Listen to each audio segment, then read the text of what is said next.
কুলতলির ঘটনায় নজিরবিহীন উদ্যোগ রাজ্য এবং পুলিশের, যা সম্ভবত এই প্রথম। পুলিশের তরফে হাইকোর্টে এমন আবেদন।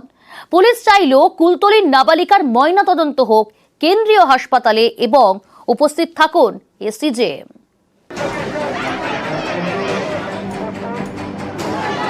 নজিরবিহীন আবেদনে পর্যবেক্ষণ কলকাতা হাইকোর্টের বিচারপতি তীর্থঙ্কর ঘোষের। এদিন শুনানিতে নাবালিকার মায়ের আইনজীবী শামীম আহমেদ বলেন, উই ওয়ান্ট জাস্টিস। বিচারপতি তীর্থঙ্কর ঘোষ তখন বলেন, অনেকে মনে করেন তাঁরা যাকে মনে করছেন তাকেই শাস্তি দিতে হবে। আদালত রেকর্ডের ভিত্তিতে কাজ করে। বিচার কোনো জাদু নয় যে এক্ষুনি হয়ে যাবে। বিচারের ক্ষেত্রে ধাপে ধাপে কাজ হয়। আরজিকর এবং সাম্প্রতিক ঘটনার পরিপ্রেক্ষিতে বিচারপতির এই পর্যবেক্ষণ নজিরবিহীন এক মামলায়। সাধারণত ভিকটিমের পরিবার আবেদন জানায়, পুলিশ ও রাজ্য তার বিরোধিতা করে, কিন্তু এক্ষেত্রে ঘটেছে অন্য ঘটনা। আমরা মাননীয় ক্যালকাটা হাইকোর্টে একটা ফাইলিং করি এই দুটো মেইন ইস্যুতে। এক, ময়নাতদন্ত যেন জুডিশিয়াল ম্যাজিস্ট্রেটের প্রেজেন্সে হয়, আর সেকেন্ড, ময়নাতদন্ত যেন যে কোনো কেন্দ্রীয় সরকারি হসপিটালের মধ্যে হয়। তো ক্যালকাটা হাইকোর্ট ইনার দুটো অর্ডার দিয়েছেন, যেটাতে কালকে আগামীকাল 11:45-এ আমাদের কল্যাণী এইমস অথবা ওখানে যে জেএনএম যে হসপিটাল আছে ওখানে ময়নাতদন্ত হবে। এই ময়নাতদন্ত হবে জুডিশিয়াল ম্যাজিস্ট্রেটের প্রেজেন্সে।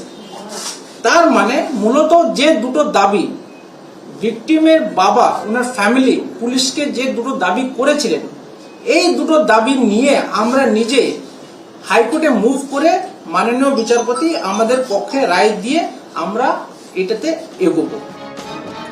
পুলিশের আবেদন মেনেই হাইকোর্ট নির্দেশ দিয়েছে কল্যাণী এইমসে ময়নাতদন্ত হোক। এইমস কল্যাণীকে বলা হয়েছে আগামীকাল পোস্টমর্টম করতে। এইমস কল্যাণীর যদি নেসেসারি ইনফ্রাস্ট্রাকচার এখনো অবধি ডেভেলপ না হয় পোস্টমর্টম করার, তাহলে এইমস কল্যাণীর থেকে অত্যন্ত নিকটে জেএনএম বলে একটি হসপিটাল আছে, সেই জেএনএম হসপিটালের সমস্ত ফেসিলিটি এইমস কল্যাণীর এন্টায়ার টিমটাকে দেওয়া হবে। সেখানে রাজ্যের কেউ থাকতে পারবে না, শুধু ইনফ্রাস্ট্রাকচারটা ইউজ করার জন্য এইমস কল্যাণীর থেকে জেএনএম হসপিটালে যাবে। মেয়েটির বাবা মাকেও সেখানে মানে প্রেজেন্ট থাকার জন্য কোর্ট লিবার্টি দিয়েছে। নিহতের পরিবারের আবেদনের ভিত্তিতেই পুলিশের নজিরবিহীন উদ্যোগ। পুলিশ প্রশাসন ফ্যামিলির সঙ্গে প্রথম দিনকে থেকে ছিল, আছে, আর আগামীকালও থাকবে। আমরা এটাকে এনশিওর করবো, বাবা মা যা বলবে আমরা কিন্তু ওইভাবেই করব, ওইভাবেই এগোবো। আর আমরা এই ক্ষেত্রে যেটা বলতে চাই, এটা একটা মানবিক মুভ।